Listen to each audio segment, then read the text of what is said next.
Tiga, tiga, dua, satu. Assalamualaikum warahmatullahi wabarakatuh. Anda masih berada di channel podcast Berangkat Pagi, teman ngobrol pagimu. Tentunya untuk menemani ngobrol-ngobrol pagi supaya pagi Anda tidak boring dan semakin bersemangat untuk beraktivitas di pagi hari. Dan semoga Allah Subhanahu wa taala senantiasa merahmati kita semua. Dan kita ada di segmen perspektif kebangsaan, yaitu melihat problematika bangsa dari sudut pandang narasumber-narasumber terpercaya. Sudah bersama dengan kita semua Ustadz Zainal Mutakin, Ketua Umum Dewan Dakwah Islamiyah Indonesia Provinsi DKI Jakarta. Assalamualaikum Ustadz. Waalaikumsalam warahmatullahi wabarakatuh. Sehat Ustadz? Alhamdulillah sehat. Alhamdulillah.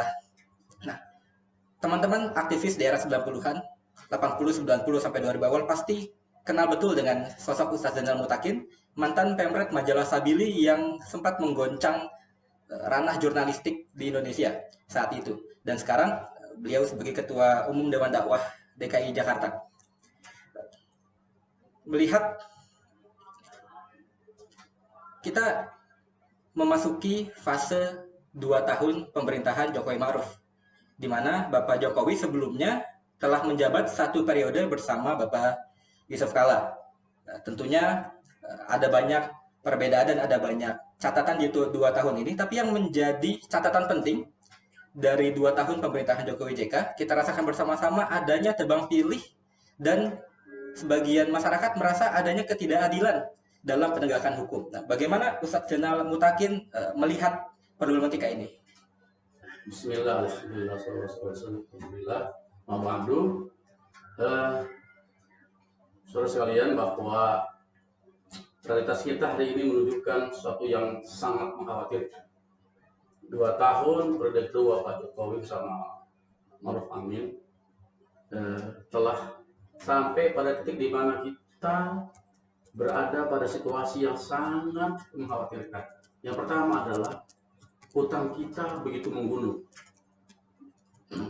mencapai 6.000 triliun. 6.000 triliun. Ya, sekitar segitulah. Kemudian keadilan sebagai sebuah misi yang universal itu tertabik-tabik. Lihatlah bagaimana misalnya seorang Habib Rizik itu masuk penjara karena kasus prokes, pertama di Petamburan, dan yang paling fatal adalah kasus di Rumah Sakit Umi. Bagaimana seorang yang sakit ditanya kabarnya, apa kabar, bagaimana keadaan, sehat-sehat saja, dianggap hoax. Kalau dalam agama itu, kalau saya sakit, saya sakit perut misalnya ya, mules, Anda tanya, kalau saya sehat, perut saya sakit, tapi kepala saya sehat, yang lain sehat. Itulah namanya bersyukur kepada rahmat Allah. Betul. Gitu. Nah sekarang ini orang sakit, lalu ditanya kabarnya Habib sehat, dibilang hoax. Ini kan kacau nih. Itu manfaat Islam itu mengajarkan bahwa bersyukur itu adalah bagian daripada tanda orang beriman. Maka walaupun sakit perut dibilang sehat, sakit kepala dibilang sehat, karena yang sakit cuma sebagian tubuh kita, yang lain sehat gitu loh. Dan itu sunnah begitu. Ya, bersyukur kepada Allah Subhanahu wa taala. Nah, sekarang beliau di penjara. Bahkan beliau sekarang sedang akan disidang lagi sampai KMA dan seterusnya. Saat yang sama, ratusan ribuan orang bikin kegiatan yang lebih dari itu, nggak ada apa-apain, gitu. Nggak ada apa-apain. Ada seorang selebgram misalnya bikin acara pesta, cuma surga denda. Artis juga sama. Bahkan Pak Jokowi dan beberapa menteri bikin kegiatan seperti itu, biasa-biasa aja tuh. Satu. Jadi ini problem kita, bahwa padahal Quran mengatakan i'dilu huwa aqrabu littaqwa. Berbuat adillah kamu, karena itu lebih dekat kepada takwa. Salah satu urgensi turunnya agama negara adalah untuk menegakkan keadilan. Untuk apa ada negara, ada pemerintah kalau tidak ada keadilan? Dan adil itu artinya adalah menempatkan pada proporsinya. Yang kedua, sekarang telah terjadi sesuatu yang sangat menyedihkan, di mana undang-undang itu, hukum itu untuk melayani kepentingan penguasa atau kepentingan tertentu. Contoh misalnya, Statut UI yang lama itu menjelaskan bahwa rektor UI dilarang rangkap jabatan. Ya, tapi kalau dia bisnis, apalagi bisnis. Nah, ketika digugat kemudian dia dirubah Kepresnya atau Perpresnya itu, rektor UI dilarang menjadi direksi. Berarti boleh kalau jadi komisaris kacau. Jadi kalau dulu zaman Pak Harto, segala-galanya Pak Harto itu tidak akan melawan aturan main yang dibikin sendiri.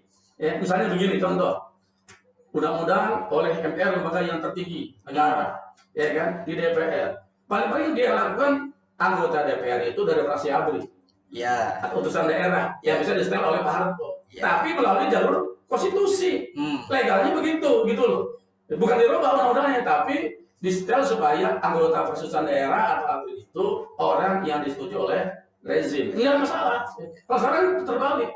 Kalau ada sesuatu kebijakan yang melanggar undang-undang, hukumnya yang dirubah, bukan kebijakannya yang ditarik. Ini kacau. Nah, ini yang disebut dengan hukum tidak lagi untuk melayani rakyat, tapi untuk melayani penguasa dan pengusaha. Yang kedua misalnya, untuk contoh, bagaimana bisa rakyat yang puluhan tahun tinggal seluruh tempat, ya, dari zaman Belanda, dari buyutnya, kakeknya, bapaknya, sekarang dia dan cucunya, tiba-tiba tanah itu berubah jadi milik perusahaan. Dia baru lahir kemarin sore. Hanya perusahaan itu bayar kepada pejabat bupati misalnya, atau BPN naik mata di situ. Jadi lagi dapat sertifikat bangunan, pakai, bangunan usaha dan lain-lain sebagainya. Sementara rakyat tinggal di situ berpuluh tahun, jadi pesakitan. Kasus Rocky Gerung, harus yang paling telanjang. Itu cuma satu. Itu tadi harus selalu dilihat seperti itu. Rakyat yang tinggal berpuluh tahun cuma jadi dianggap sebagai penyelopor. Sementara perusahaan yang nggak punya apa-apa, yang kalau modal suap, itu jadi pemilik. Hari ini hampir 80% tanah kita ini milik konglomerat. Ini kan jauh dari keadilan. Padahal jelas undang-undang kita mengatakan tanah air seluruh tumpah darah kita untuk kepentingan bangsa untuk kemakmuran rakyat. Sekarang yang terjadi tanah, laut, hutan itu untuk kepentingan konglomerat, kacau. Nah ini, makanya saya katakan bahwa jika tidak ada perubahan yang signifikan dan fundamental, saya kira kita harus berhati-hati, harus waspada, jangan sampai bangsa ini kemudian centang perenan dan hancur hanya gara-gara ketidakadilan yang merajalela dan sudah didiamkan oleh kita semua. Nah, melihat bagaimana ketidakadilan ini begitu telanjang kemarin kasus Rocky Gerung, lalu yang terbaru Luhut melaporkan Haris Azhar karena pencemaran nama baik saat di YouTube-nya Haris Azhar menyebut Lord Luhut punya banyak skandal migas dan lain-lain. Nah, apa yang menjadi kalau di pandangan Ustadz Zainal ada tendensi apa kalau misalkan di zaman Pak Harto orangnya yang disesuaikan dengan hukumnya lalu bermain di situ, tapi ini malah hukumnya yang seolah-olah dipaksakan nih harus secepat mungkin segala agenda itu selesai gitu. Saya lagi sekarang kan asasnya dilaporkan ya undang-undang ITE kan maksudnya adalah untuk mengontrol, mengatur supaya tertib. Tapi sekarang faktanya ITE itu dijadikan alat untuk memperkuat kekuasaan. Jadi siapa saja dikit lapor. Kalau rakyat yang dizolimi lapor wajar. Kenapa? Rakyat yang punya apa? Tapi kalau pemimpin dirasani gitu ya, ngomongin ya wajar. Kalau kamu udah ngomong jangan jadi pemimpin. Kalau nggak ingin omongin orang, nggak ingin dikritik, nggak ingin begini, jangan jadi menteri. Jangan jadi pejabat lucu. Jadi pejabat tapi sungkan atau alergi terhadap kritik. Kalaupun itu salah, ya nanti juga orang akan tahu sendiri. Gitu ya. Nah sekarang ini kan kacau begitu. Ini yang terjadi. Kenapa ini terjadi? Pertama orang dibungkam, ya dibungkam habis. Ya kedua kemudian undang-undangnya dipermainkan seperti itu. Yang ketiga, kalau masih ada yang kritis, dikerjain. Lihatlah Rocky Gerung, kritis kasus tanah, Haris Azhar kasus pelaporan. Siapa saja yang kritis pasti ada persoalan. Nah ini kan namanya jumawa. Saya mengingatkan, ya, sekuat-kuat kita tidak ada yang lebih kuat dari Firaun. Sekaya-kaya kita ada lebih dari kaya daripada Qarun. Ya. Jadi Allah sudah memberikan contoh dalam Al-Quran. Berapa orang yang asyad dan kuwah lebih kuat dari kalian kekuatannya, hartanya itu hancur juga. Kenapa? Itu aksioma. Siapa saja yang melawan keadilan, berbuat zalim pasti akan hancur. Saya kutipkan ayatnya ya. Al-Quran sini berbunyi ya, di dalam surat Al-Qasas itu ya. Allah berfirman begini, wa ma kunna muhlikil qura illa wa ahluha zalimun. Dan kami Allah tidak akan menghancurkan suatu kaum suatu bangsa, umat, kecuali karena ahluha, penduduknya itu zolimun. Kenapa zolimun? TSM, terstruktur, sistemik, masif. Ya, kita tahu tentu saja nggak semua rakyat seperti itu. Tapi struktur kekuasaan yang demikian jumawa ini, represif ini sebenarnya membuat orang jadi takut. Sehingga akhirnya orang itu ramai berbuat zolim. Ada yang zolim sebagai inisiator, ada yang zolim supporter, ada yang zolim pengekor, ada yang zolim mediator, macam-macam. Tapi semuanya zolim, gitu loh. Misal bagaimana sekarang para buzzer dibayar demikian mahal untuk ngomong yang aneh-aneh, ya, yang tidak-tidak. Nah ini juga saya kita perlukan bahwa saya ingin mengingatkan bahwa, ya, Allah sudah mengatakan Allah menjamin tidak akan hancurkan suatu bangsa kalau tidak berbuat zalim. Tentu bukan zalim individu. Kalau setiap individu pasti kita semua pernah berbuat zalim. Tapi adalah zalim sistemik, TSM, terstruktur, sistemik, masif. Tadi saya katakan bahwa sekarang ini orang berbuat zalim, tapi legal. Karena undang-undangnya dibikin seperti itu. Omnibus Law itu membuat apa saja maunya yang berkuasa sah legal secara hukum, tapi zalim secara hakiki. Nah, kita sekarang mau milih yang mana? Karena itu saya mengajak kepada semua para pemegang kebijakan, istighfarlah, taubatlah. Karena nggak ada kata terlambat buat bertaubat. Ya, jadi taubat itu artinya kita sapu, kita salah, lalu kita menyesal, kita berpikir dengan yang lebih baik. Indonesia ini, saudara-saudara, kalau menurut saya, bangsa yang paling potensial untuk maju. Pertama, luasnya kawasan luar biasa, ya kan? Jarang loh negara kayak Indonesia. Ya, paling yang lebih luar dari Indonesia paling India, Cina, Amerika, ya. Yang lain tuh kecil. Satu, jumlah penduduknya nomor 4 terbesar di dunia setelah Cina, India, ya kan? Amerika baru Indonesia. Pantainya terpanjang di dunia setelah Kanada. Alamnya mau apa sih Anda? Membangun sumber daya alam, gas, ya, batu bara, emas sampai kepada lautnya luar biasa. Apa yang tidak ada? Akhlakul karimah. Nah, aset sebesar apapun tidak berguna apa-apa atau tidak optimal manfaatnya jika dengan akhlak karimah. Itu mengapa Nabi mengatakan bahwa aku ini diutus namun akhlak yang mulia. Jadi kata kunci adalah akhlakul karimah. Dalam hal ini adalah manajemen pemerintahan kenegaraan, yaitu amanah. Amanah ini menuju cita-cita yang benar, ya, menegakkan keadilan dengan sesungguhnya. Saya percaya seandainya kita semua sekarang kembali bertobat, istighfar, kembali on the track, nggak ada kata terlambat. Ya, mendingan kita pernah salah dan kita akui lalu kita kembali dengan benar. Insya Allah Indonesia. Kalau begitu, saya percaya nggak sampai 20 tahun jadi negara 10 besar di dunia, baik secara powerful maupun secara ekonomi.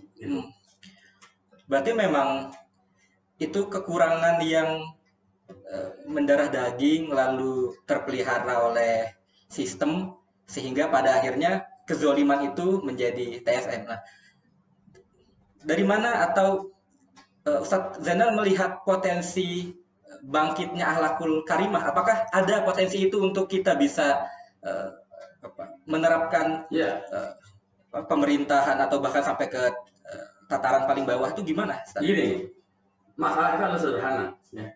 Kita semua belajar agama, pesantren, madrasah, ya, taklim semua banyak. Kita semua tahu bahwa kita diberi oleh Allah an-aqimud-din, iqamatuddin. Surat Asy-Syura 42 ayat ke-13. Ya. Allah telah menyuruh kita syaqalakum minad-din. Ya. Allah telah bagi kita di agama ini, kan Allah wasiatkan kepada Nabi Nuh, kepada Rasulullah SAW, kepada Musa, Isa dan seterusnya. Apa? An-aqimud-din, menegakkan agama. Yang orang saya lupa adalah tidak mungkin agama tegak tanpa otoritas. Karena yang melaksanakan sistem adalah otoritas. Betul. Kita bikin undang-undang nih, siapa yang boleh mengontrol? Otoritas. Misalnya, Islam mengajarkan, mengatakan kalau pencuri dipotong, boleh? Nggak boleh. Nggak boleh ke komunitas, nggak boleh masjid, nggak boleh yayasan, harus pengadilan. Dia pengen otoritas, hukum harus oleh otoritas. Maka ketika kita disebut an-aqimud-din artinya adalah wahai orang beriman, supaya otoritas. Nah, selama ini banyak para kiai, ulama itu berhenti pada pemahaman mengajar. Jadilah dia kiai pesantren, pemimpin madrasah, taklim, tapi nggak pegang otoritas. Yang pegang otoritas orang lain yang tidak ngaji, yang ngerti agama.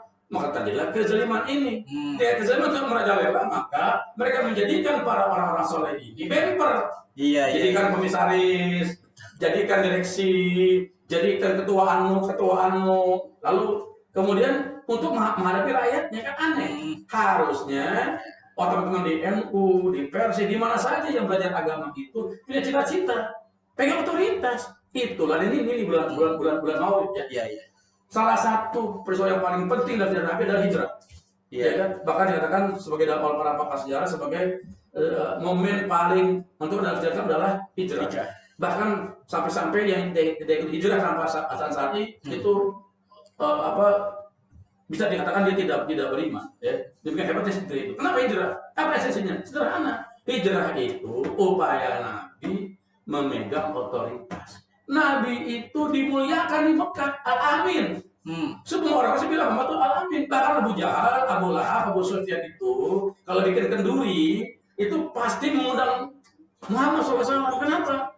Karena Nabi datang atau tidak itu ukuran itu kenduri premium atau abal-abal, ecek-ecek. Kalau dia datang itu premium. Dan kalau beliau datang mesti yang pertama suruh icip-icip. Iya. Itu Nabi dimuliakan, dihormati, tapi tidak diikuti. Bahkan didustakan. Kenapa? Nabi nggak pegang otoritas. Terus dipegang oleh trio Abu Sufyan, Abu Lahab, Abu Jahal, dan lain-lain.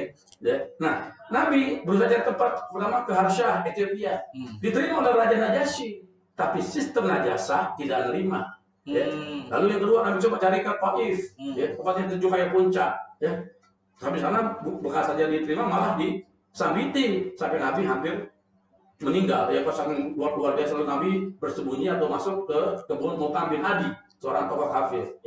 Baru yang ketiga Nabi dapat tempat namanya Yathrib yang menjadi Al-Madinatul Munawwarah sekarang ini. Jadi Nabi pindah hijrah ke Madinah itu memegang otoritas, supremasi di tangan beliau. Itulah makna dari al-amru bil ma'ruf wan nahyu anil munkar. Lihat bahasanya. Al-amru bil ma'ruf, menyuruh yang ma'ruf, wan nahyu anil munkar, mencegah yang munkar. Yang bisa menyuruh dan melarang itu yang berkuasa, yang powerful, yang di atas, yang miskin, yang lemah, yang di bawah, ini bisa minta tolong. Jadi ketika Quran menyuruh kita amar ma'ruf nahi munkar, itu adalah kata Bapak ulama adalah siltul istiqlal, kata Bapak ulama, kalimat supremasi. Jadi umat supremasi itu adalah otoritas. Inilah salah satu menurut saya cara pandang yang belum tuntas. Para tokoh kita itu berhenti pada pendidikan pesantren, pengajaran, lupa bahwa mereka harus pegang otoritas. Karena itulah yang menentukan tegak atau tidaknya din di sebuah tempat. Nah, mungkin ada sebagian masyarakat yang tidak teredukasi, Ustaz. Kalau Islam dan ajarannya tegak tuh kesannya nyeremin kayaknya. Apakah menyeramkan itu seandainya ajaran-ajaran dan syariat Islam itu tegak di bumi Indonesia? Oh tidak, gini ya. Ada kita punya otoritas ya.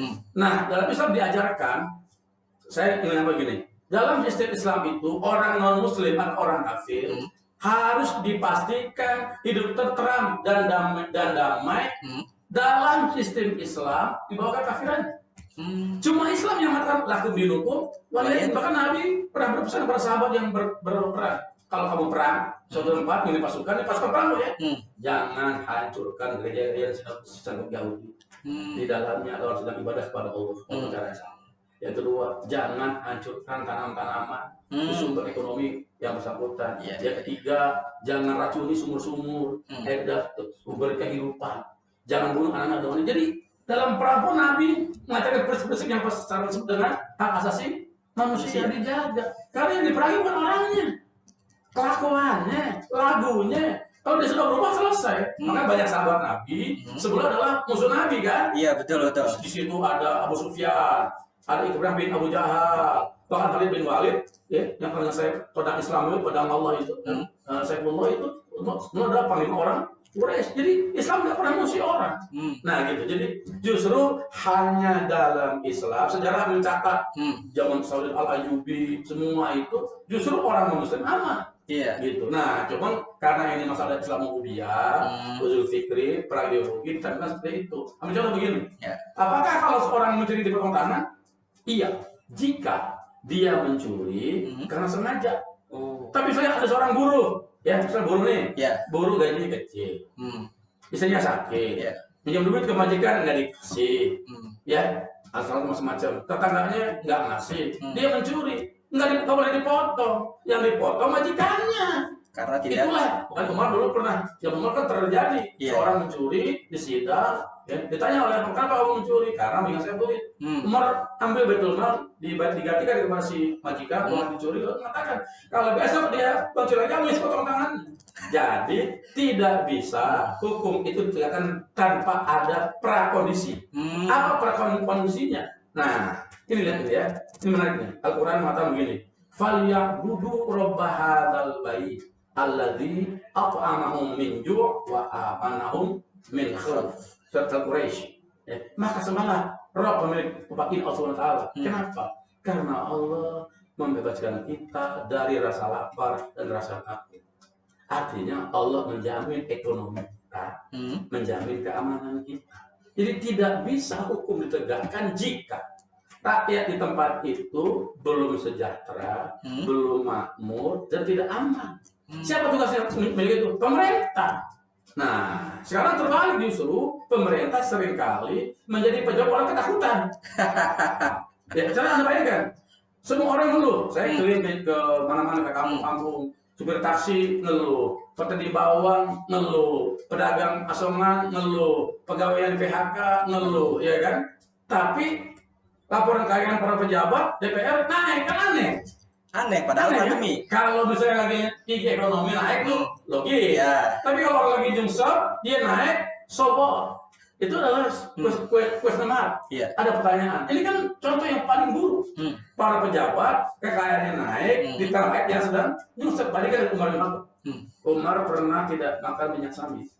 Sampai sahabat Utsman membujuk-bujuk, ayo engkau kan khalifah, kalau engkau mati bagaimana? Kalau rakyat itu mati kan, ya rakyat kan ada jutaan rakyat. Nah, apa kata Umar?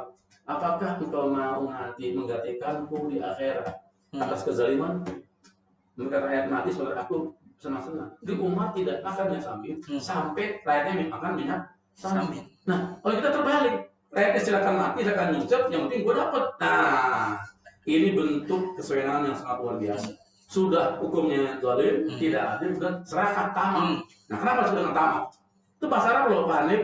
Toma'a. Nah, to mim ain. Kalau makan to aman, to ain mim. Jadi tomak itu adalah orang yang to'am gak kelar-kelar. Makan nggak bisa habis. Dapat buat dia, dapat buat anaknya, cucunya, ponakannya, saudaranya, iparnya, besannya, semua. Itu dengan apa ekonomi amfibi, anak, menantu, ponakan, ipar, besan, istri. Sekarang kan begitu. Dasi politik, bapaknya, istrinya, ponakannya, anaknya, semua.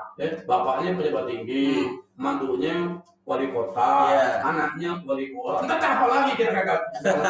Ya kan? Nah, berarti malah sebenarnya pemerintahan Islam itu adalah pemerintahan yang mencoba benar-benar memberikan rahmat untuk semua, untuk lingkungannya, untuk ekonominya, memastikan rakyatnya sejahtera dulu, baru memang hukum bisa ditegakkan. Iya, jadi gini, pemerintah wajib 5 hal. Tugas dari Islam itu ya. Namanya kalau khamsah. Pertama hifzuddin, memelihara agama. Hifzul akal, memelihara otak, akal pikiran. Ketiga izmul kehormatan. Hifzul nafs, jiwa, nyawa. Lalu hifzul mal, harta. Jadi negara itu wajib memastikan bahwa rakyat itu dinnya, otaknya. Apa itu otak? Berarti sekolah, pustakaan, semua sumber kecerdasan mesti dilakukan oleh negara. Apa? Kehormatan. Berarti tidak boleh ada orang menderita, miskin, sehingga dia jadi pelacur, menjual diri, karaoke. Sekarang lihat, anak kita sekarang udah prosesi online. Dulu kan umurnya masih 20 ke atas. Sekarang 13-14 tahun. Iya. Apalagi nyawa. Sekarang lihat nyawa Laskar FPI yang ditembak tidak pernah jelas. Nyawa siapa. Karena di Indonesia ini tiap hari nyawa bercucuran. Karena tawuran, karena begal, semua.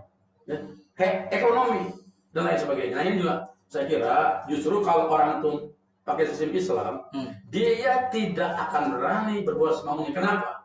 Karena dia tahu ada pengadilan di hari kemudian yang akan minta pertanggungjawabannya sama berbuat di dunia. Itu mengapa dalam hadis dikatakan ada 7 golongan yang golongan dapat menzolah payung dari kiamat. Yang pertama adalah imamun adil, imam yang adil. Nah, pemimpin adil. Karena itu kita mendapatkan ini. Nah, kita sudah tahu bahwa dulu justru zaman awal Rasyidin, zaman sebelumnya, zaman Khulafa'i itu justru orang terjamin keadilannya. Ya. Bahkan zaman Umar bisa sejarah, ada orang Yahudi, anak kecil di Mesir oleh Gubernur Amr bin As diambil sudah RUTR buat bikin masjid. Itulah kira-kira zaman sekarang. Yahudi ini protes datang ke Madinah sambil ketakutan, jangan dia dihukum. Dia laporkan Amr begini. Apa kata Umar? Panggil Amr, batalkan itu masjid. Rumah Allah tidak boleh bangun di atas kezaliman. Akhirnya Yahudi masuk Islam dan tanahnya diwakafkan buat masjid. Lalu luar biasa, itu adil. Masya Allah. Nah, menuju tahun-tahun penting yang sangat menentukan di 2 tahun ke depan, tentunya kita sudah pernah banyak banget pengalaman pada akhirnya terpaksa mengalah dengan harapan mungkin nantinya akan diperjuangkan, yang pada akhirnya enggak juga. Malah orang yang kita perjuangkan dulu ngikut juga. Nah, apa yang perlu kita persiapkan, langkah-langkah strategisnya umat Islam ini harus ngapain? Kan problematika bahwa selama ini kita memahami Islam masih parsial, lalu kita harus ngapain, Ustaz? Jadi ini sampai bahwa kalau kita mengkritik, kalau kita mengkritisi atau kita bersuara keras, bukan karena benci sama sekali tidak. Karena Quran mengatakan tawassaw bil haqq, tawassaw bis sabr, tawassaw bil marham. Berwasiat menasihati dalam kebenaran, dalam kesabaran. Itu kontennya adalah hak, benar, konten proses sabar. Karena perlu waktu. Tawassaw bil marhamah, menasihati karena kita kasih. Oh, itu tidak saya. Kenapa kita sampaikan? Karena kita sayang pada pemimpin kita. Ini negeri kita. NKRI adalah sebuah hadiah yang luar biasa dari Allah, rahmat Allah buat kita semua. Kita merdeka dari jajah Belanda, Jepang, ini kita semua. Kita wajib menjaga bahwa NKRI menjadi rumah besar bangsa Indonesia untuk menuju bangsa yang adil, makmur, sejahtera. Maka siapa saja, apakah itu rakyat, apa pejabat, siapapun, kalau tindakannya jauh dari tujuan itu harus kita kritisi. Betul. Karena kita sayang sama dia, karena negara ini dia di akhirnya celaka tuh. Iya. Kalau kita kritisi presiden, gubernur, DPR, kita sayang karena mereka adalah wakil kita di pemerintahan, di legislatif, eksekutif. Wajib kita berikan nasihat. Ya. Kenapa? Karena ad-dinu nasihat. Itu adalah agama adalah nasihat. Buat semua siapa saja. Nah, karena itu saya appeal kepada diri saya sendiri, teman-teman aktivis Islam, para ulama, tokoh, presiden, DPR, semua saja para pejabat, mari kita kembali kepada keadilan ini. Jadikanlah amanah sebagai anggota DPR, sebagai presiden, sebagai menteri, apa saja amanah yang akan diminta untuk di hari kiamat. Karena apa? Karena kita lakukan apapun akan Allah minta. Nah, Ustaz Yasin tuh kita hafal semua tuh, orang kamu apa tuh Ustaz Yasin?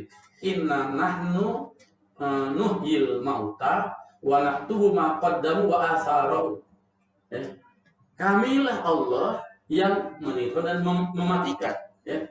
Kami wa naktubu, kami menulis, mencatat ma qaddamu, apa yang kalian kerjakan, wa atharahum, apa yang kalian tinggalkan, jejakkan. Nah, jadi kalau jadi pejabat, hati-hati. Kalau berbuat zalim, lalu punya pasukan zalim, supporter zalim, ya, mediator zalim, itu dosanya bertumpuk-tumpuk. Ya. Tapi kalau kita melihat keadilan, masya Allah, pahala juga sangat banyak sekali. Jadi saya ingin mengingatkan kepada kita, ya, bahwa marilah kita mulai sekarang ini benar-benar on the track. NKRI adalah rahmat Allah, hadiah yang luar biasa kepada bangsa Indonesia. Mari kita syukuri. Kemudian ini bulan awal, bulan Maulid, maka kita contoh Rasulullah SAW, bagaimana beliau mendekat dan sangat lembut sekalian itu, sampai-sampai ketika ada seorang perempuan Ansor mencuri, lalu sahabat gelisah, ini orang bangsawan, tokoh, lalu digelar bersama bin Zaid menghadap Nabi untuk merayu. Dan dengan hal begini, Allah dia kan bertolak, tokoh terhormat. Ini kalau dia dihukum bisa goncang sosial. Apa jawab Nabi? Kalau saja Fatimah binti Muhammad mencuri, kupotong tangan. Kenapa disebut nama Fatimah? Itu orang yang paling Nabi cintai. Jadi kira-kira bahas ini, kalau Fatimah saja menjadi pokok, apalagi Orang lain. bukan Fatimah, nah itu maksudnya keadilan. Sehingga Nabi berucap, jadi saya mengapil pada semua ini, kita tegakkan keadilan, jangan lagi dengan kritik, jangan marah kalau dikritisi, ya. Jadi bagian daripada tawasaw bil haq, tawasaw bil sabar, tawasaw bil marhamah. Percaya bahwa kami ini semua, siapapun dia, Alki Gurung kah, ya, Haris Azhar kah, semua mencintai negeri ini. Iya. Cuma caranya saja yang berbeda-beda. Maka harus disikapi dengan ini semua adalah saudara sebangsa yang sama-sama mencintai negeri kita ini. Ingin kita ini adalah adil, makmur, sentosa dan seterusnya. Dalam Taiwan namanya baladatun, thayyibatun, wa rabbun ghafur. Nah, bahwa ada perbedaan itu manusiawi. Mari kita kembali ke jalan yang benar. Ya, terima kasih banyak Ustaz Zainal, bincang-bincang kita seru sekali, nggak berasa loh. Ya, sangat tidak berasa, dan itu pesan dari Ustaz Zainal Mutakin, menjadi pemimpin, menjadi imam yang amanah, yang adil, yang memang pastinya susah. Yang hadiahnya sepeda aja susah, apalagi hadiahnya surga. Dan mari bersama-sama kita bertobat, taubatan nasuha, dan mencoba untuk menegakkan jalan yang benar, menegakkan keadilan. Kita akan bertemu di perspektif kebangsaan episode lain. Terima kasih kepada pendengar sekalian. Wassalamualaikum warahmatullahi wabarakatuh. Waalaikumsalam.